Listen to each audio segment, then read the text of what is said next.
The shelter just contacted me, and they say they have a poodle terrier mix, about 3 years old, that was turned in by his previous family. The family claimed that he never listened, he was untrainable. I always say there are no untrainable dogs, just untrained humans. The fact is, this little guy is in the shelter, and time is running out quickly. And after 1 month in the shelter, 3-year-old Milo is on the verge of giving up hope. You the one I heard about? Hey, you look kind of depressed in there, you all right? Yeah, I don't blame you. Yeah, let me in there. Watch your paws. Someone dumped you off, huh? Who would do that? They said you don't listen? Well, I gotta see that for myself. I'll tell you what, let's you and I go for a drive. Back at the ranch, Milo uniforms up. There you go, good. With a red training collar. And meets the rest of the pack. All right, go on, go play. Welcome to the Lucky Dog Ranch. Milo quickly embraces life at the ranch. But this owner's surrender will eventually need a forever home. And luckily, Brandon already has someone in mind.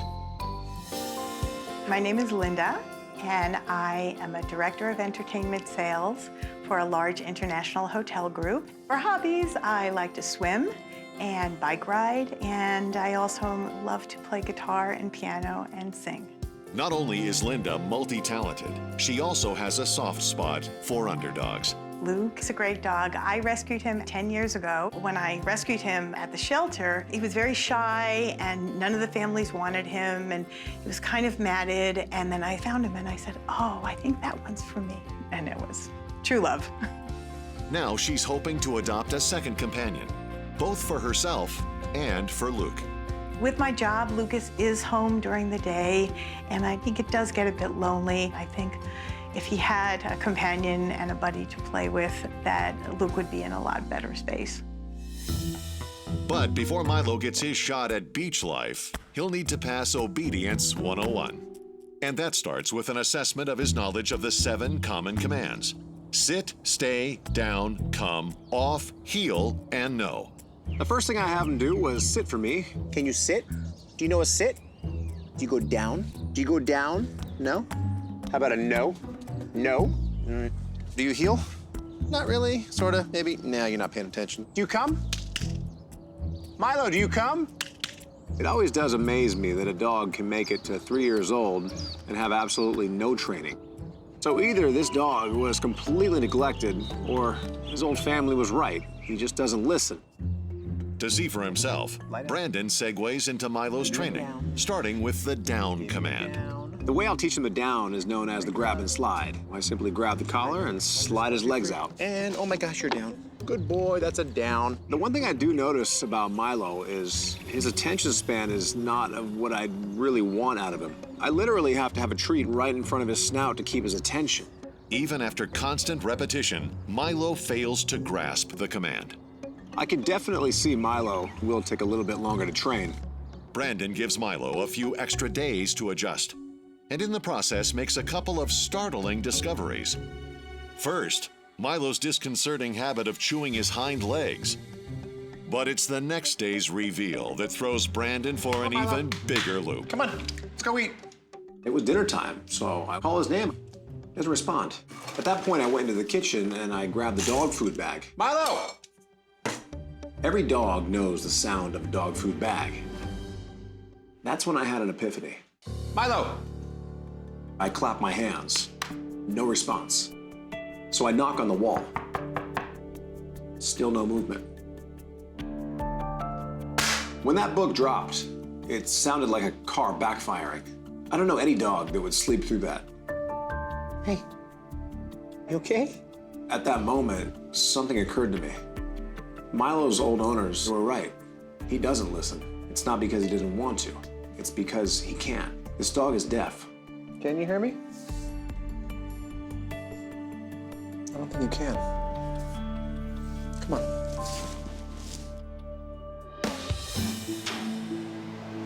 Milo, come on. Let's eat. 3-year-old Milo may have been surrendered to the shelter for being untrainable.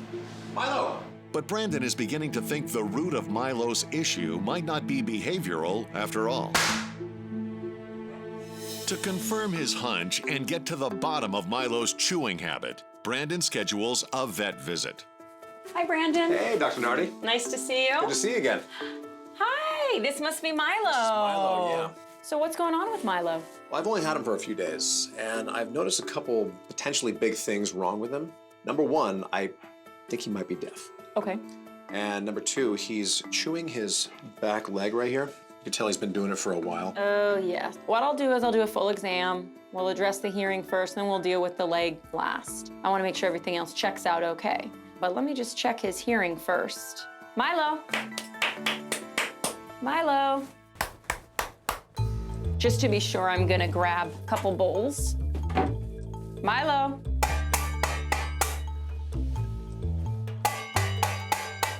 That would wake anybody up. Yeah, I don't think he can hear.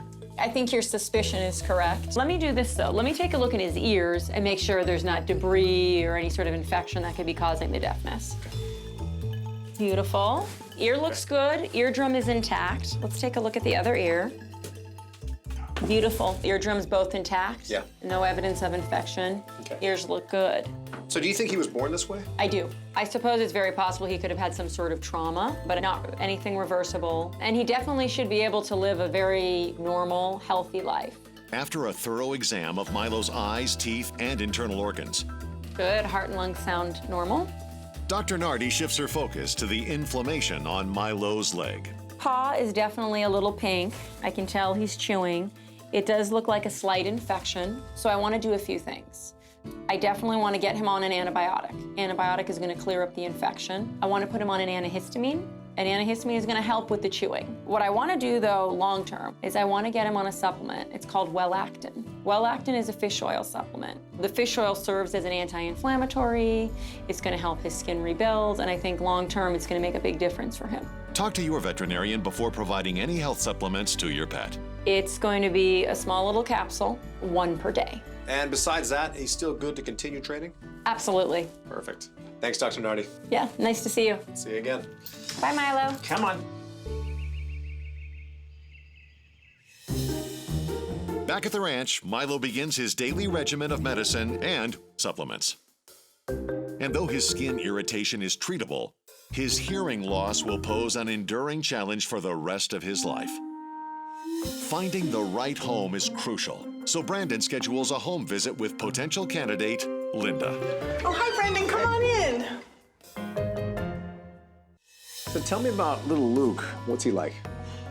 He's a good boy. I adopted him about 10 years ago, and he was a rescue. Right now, Luke's 11 years old, and she feels that Luke's a bit lonely staying at home alone sometimes, so she feels that another dog in the house could be a great companion for him. So what do you do for a living? I'm actually a director of sales for a large international hotel group. I don't travel a lot, but when I do, it'd be great if I had a dog that knew how to stay in a hotel. I have rescued a dog recently, and he does fit almost the exact description of exactly what you want. There is something I just discovered, though. He can't hear. He's deaf. And this would make him a special needs dog. Taking on a special needs dog, it takes a special kind of person. Now, you have to ask yourself, do you see a special needs dog in your home for the rest of their life?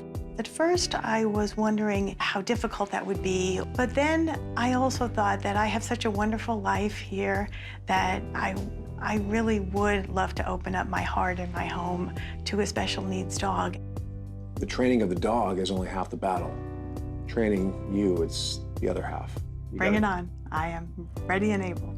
Once I was confident that Linda was able to accept the challenge of taking on a special needs dog, it was time to head back to the ranch. And obviously, I have a lot of work to do on Milo.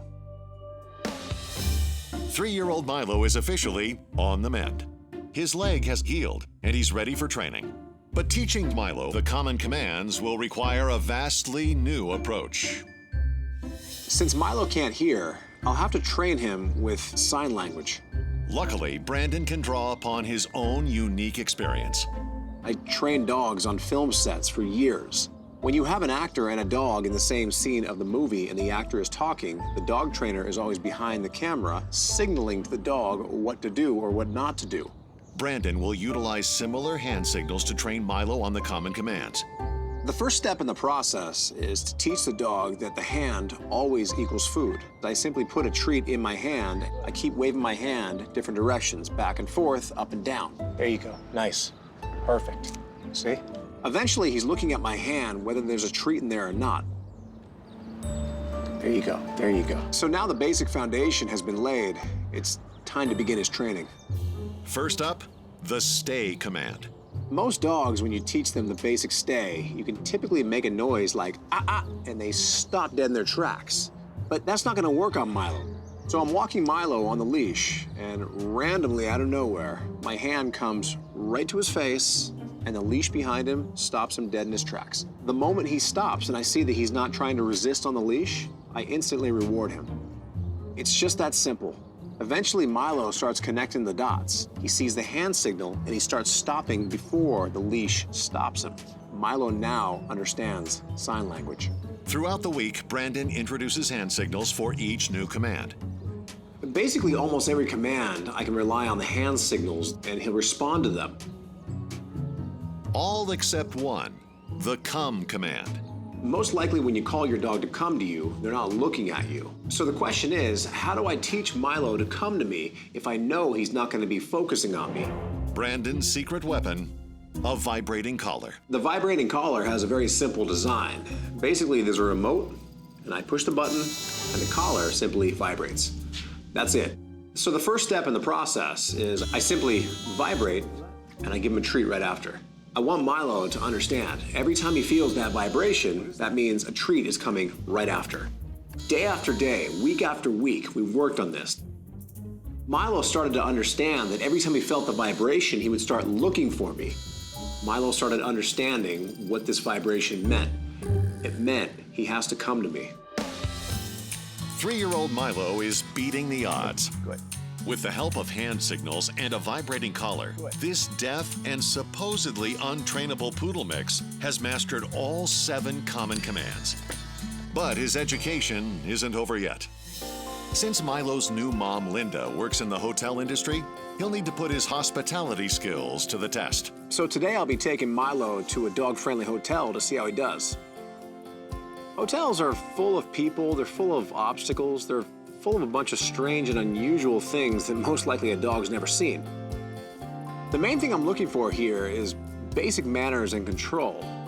And right from the start, Milo shows poise, waiting patiently in the lobby, even navigating his way through a crowd of people in the lounge. He even had a luggage cart come right at him, and he moved right to the side, sat for me, and let the cart go by. But the real test is going to be when we get in the hotel room, because the reality is there's a few things he cannot do. Number 1, he can't use the bathroom in the room. Number 2, he can't be destructive. And number 3, he can't be loud. After setting up the doggy essentials, Brandon equips the room with spy cams. Now it's time to leave and watch the magic happen. I see him pacing right away. This concerned me, but this is also very normal behavior. Most dogs will pace in a new environment because they're simply checking it out. And typically, once they explore that environment and realize there's not much going on, they relax and lie down, which is exactly what he did. And after 2 hours, Brandon is convinced. I think it's pretty safe to say that Milo is a very good candidate to be a guest at a pet-friendly hotel. But will Milo's genuine ease extend to his new traveling partner, Luke? One of the final pieces of the puzzle is to introduce him to his new future brother. Milo was already down in the training yard. He was actually taking a nap. As I'm walking Luke down to the steps, Milo doesn't even wake up. I don't know if they'll get along.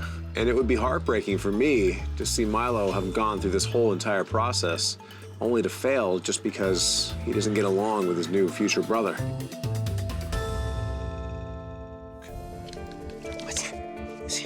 And it doesn't take long for these two furry bookends to fall into sync. Everything I saw from both of them was perfect. No red flags at all. If you ask me, I think a brotherhood has now been formed. With that, Milo sets off for the final stop on his journey, his forever home. Linda is under the impression that I came back to her place just to return Luke. She has no idea that I have another surprise for her. Hey, Lukey, good to see you. Surprise you? How did he do? Luke did great. But Milo, why don't you ask him yourself? Oh, look at you. Oh, he's so cute. He had so much energy, and he actually looked very much like Luke. Like they were two white cotton ball fluffy dogs that seemed already to be brothers. I think he's comfortable. I think so. So what do you think? I think he's adorable. I think he thinks I'm his mommy. I think you're right. Oh, and Luke's happy too. Got a new brother. How did he do with his training? His training is basically done. Training you now. That's the other half of the battle. So you and I, we have a lot of work to do over the next few days. You up for it? Yes, bring it on. Come on. Over the next few days, Brandon shows Linda how to use hand signals with Milo. And he shows her how to use the vibrating collar to get Milo to come. With enough conditioning, Milo started to understand that I was stepping away as his trainer. Lo and behold, after a lot of hard work, it was time to pass that torch. You think you can handle this? Absolutely, without a doubt. It's a big responsibility. Yes. Well, we're up for it. I'll tell you what. Let's do a little swap here. And with that, Milo makes history, Come here. becoming the first hearing-impaired dog to graduate from Lucky Dog Ranch. Luke and I are both absolutely thrilled to have Milo now as a part of our family, and I know we can't wait for our first beach walk. So long, Milo. Be good.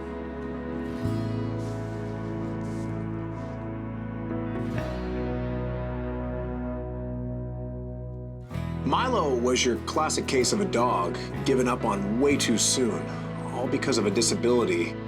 But I don't look at his lack of hearing as a disability.